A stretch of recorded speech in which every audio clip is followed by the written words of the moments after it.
શ્રી કૃષ્ણ. ભગવાનની લીલા ચેનલમાં આપનું હાર્દિક સ્વાગત છે. જો તમે આ ચેનલમાં સૌપ્રથમ વખત આવી રહ્યા હોવ તો ચેનલને સબસ્ક્રાઈબ અને વિડીયોને લાઈક કરવાનું ભૂલતા નહીં. આજે આપણે આ વિડીયોમાં ચૈત્ર નવરાત્રિનું 5મું નોરતું આજે છે.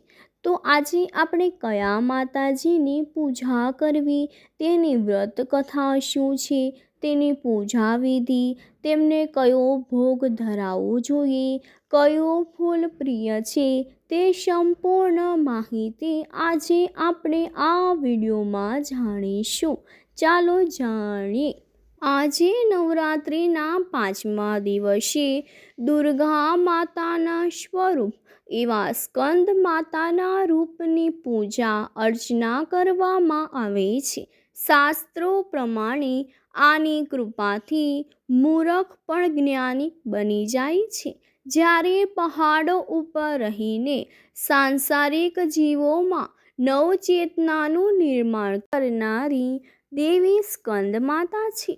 ઉલ્લેખનીય છે કે સ્કંદ કુમાર કાર્તિકેયની માતાના કારણે તેમને સ્કંદ માતા નામથી પણ ઓળખવામાં આવે છે.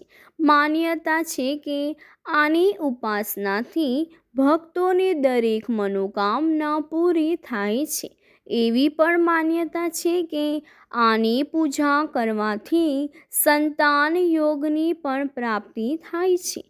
નવરાત્રિનો તહેવાર સૌથી પાવન અને પવિત્ર માનવામાં આવે છે. એટલા માટે પાંચમના દિવસે સૌથી પહેલાં તો સ્નાન કરો અને સ્વચ્છ વસ્ત્ર ધારણ કરો. હવે ઘરના મંદિર અથવા તો પૂજા સ્થાનમાં ચોકી પર સ્કંદ માતાની તસવીર અથવા તો પ્રતિમા સ્થાપિત કરો. ત્યારબાદ ચોકીને ગંગાજળથી શુદ્ધિકરણ કરો અને પછી કળશમાં પાણી લઈને તેમાં સિક્કા નાખો અને તેની ચોકી ઉપર રાખો. હવે પૂજાનો સંકલ્પ લો. ત્યારબાદ સ્કંદ માતાને કંકુ ચોખા લગાવો અને નિવેદ અર્પિત કરો. હવે અગરબત્તી અને દીવાથી માતાજીની આરતી ઉતારો અને આરતી કર્યા બાદ ઘરમાં દરેક લોકોને પ્રસાદ વહેંચવો જોઈએ. સ્કંદ માતાને સફેદ રંગ ખૂબ જ પસંદ છે. એટલા માટે તમે સફેદ રંગના કપડાં પહેરીને માતાજીને કેળાનો ભોગ પણ લગાવવો જોઈએ. આવું કરવાથી માતા નિરોગી રહેવાના આશીર્વાદ પણ તમને આપે છે. માતાજીની પૂજા કરવાથી વ્યક્તિ પરમ શાંતિ અને સુખનો અનુભવ કરે છે. માતા સ્કંદ માતાને કેળાનો પ્રસાદ તો પસંદ છે. આ સિવાય તમે દેવી ભગવતીને ખીરનો પ્રસાદ પણ ચઢાવી શકો છો. માતા સ્કંદ માતાને પીળા રંગની વસ્તુઓ પસંદ છે. તેથી તમે તેમને કાળી ચણાના લોટના લાડુ, કેસરની ખીર અથવા તો અન્ય કોઈ પીળી મીઠાઈ પણ આપી શકો છો. આ દિવસે તમે મા દુર્ગા ચાલીસા, દુર્ગા સપ્તશતી મંત્ર, સ્કંદ માતા મંત્ર અને સ્ત્રોતનો પાઠ પણ કરી શકો છો અને માતાજીને આરતી પણ કરવી જોઈએ. જો આપણે માતા સ્કંદ માતાના પ્રિય ફૂલ વિશે વાત કરીએ તો તે છે કમળ. તેથી આ દિવસે દેવી માતાના ચરણોમાં કમળ અવશ્ય અર્પણ કરવું જોઈએ. અને આ સિવાય તમે માતાજીને 6 ઇલાયચી પણ અર્પણ કરી શકો છો. ચાલો આપણે માતા સ્કંદ માતાની પૌરાણિક કથા વિશે જાણીએ. તો પૌરાણિક કથાઓ અનુસાર તારકાસુર નામનો એક રાક્ષસ હતો. તે રાક્ષસે બ્રહ્માજીને પ્રસન્ન કરવા માટે ખૂબ જ કઠોર તપ કર્યું હતું. રાક્ષસની કઠોર તપસ્યા જોઈને બ્રહ્માજી પ્રસન્ન થયા. પ્રસન્ન થઈને બ્રહ્માજીએ તારકાસુરને દર્શન આપ્યા અને તેમની કઠોર તપસ્યા કર્યા પછી બ્રહ્માજીએ તેમને જે જોઈએ તે વરદાન માંગવા કહ્યું. તારકાસુરે બ્રહ્માજી પાસે અમર થવા માટે વરદાન માંગ્યું. વરદાન માંગવા પર બ્રહ્માજીએ કહ્યું કે તારો જન્મ થયો છે તો તારે મરવાનું છે.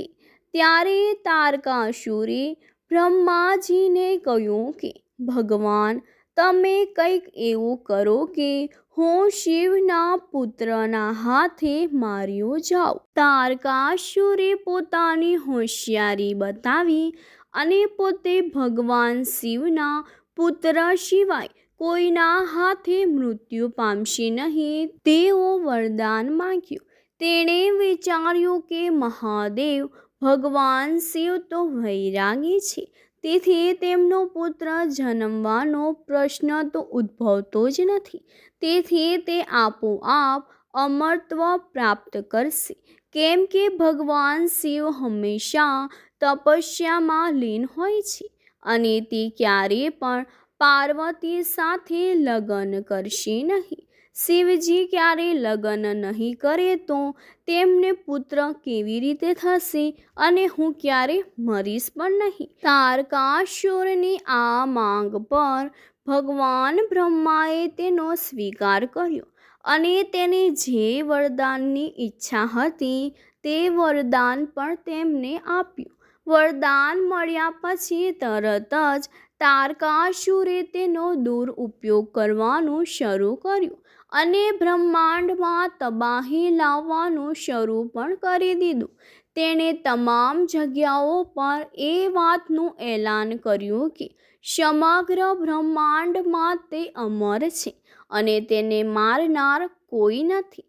તેના દ્વારા મચાવવામાં આવતા હાહાકારથી ત્રાહિમામથી તમામ દેવતાઓ ભગવાન વિષ્ણુ પાસે મદદ માંગવા ગયા. ત્યારે ભગવાન વિષ્ણુએ તમામને માતા સતીના બીજા અવતાર રાજા હિમાવનની પુત્રી દેવી પાર્વતી વિશે જણાવ્યું. તેમને તમામ દેવતાઓને જણાવ્યું કે માતા પાર્વતી ભગવાન શંકર સાથે લગ્ન કરવાનું નક્કી કરી ચૂક્યા છે. થોડા વર્ષો પછી ભગવાન શિવ અને દેવી પાર્વતીનું મિલન પણ થશે અને તેનાથી તેમના પુત્રનો જન્મ થશે, જેના થકી તારકાસુરનો અંત આવશે. આ રીતે થોડા સમય પછી કાર્તિકેયનો જન્મ થયો. ભગવાન કાર્તિકે એટલા શક્તિશાળી હતા કે તેમની પાસે મહાન કુશળતા અને ખૂબ જ શક્તિઓ હતી. તેમને જોયા પછી ભગવાન બ્રહ્માએ તેમને દેવતાઓના સેનાપતિ તરીકે નિયુક્ત કર્યા.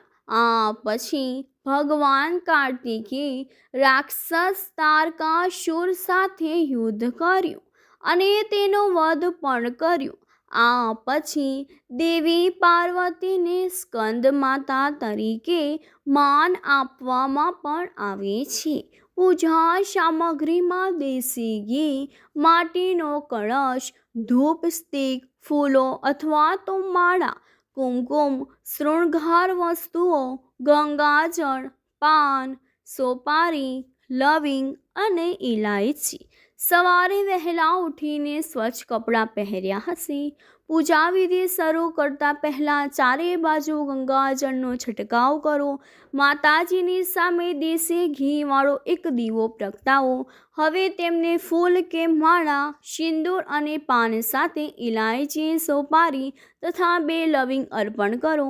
દુર્ગા સપ્તશતીના ઉલ્લેખમાં દુર્ગા ચાલીસા, સ્કંદ માતાના મંત્ર અથવા અન્ય મંત્રોના જાપ પણ કરવા જોઈએ.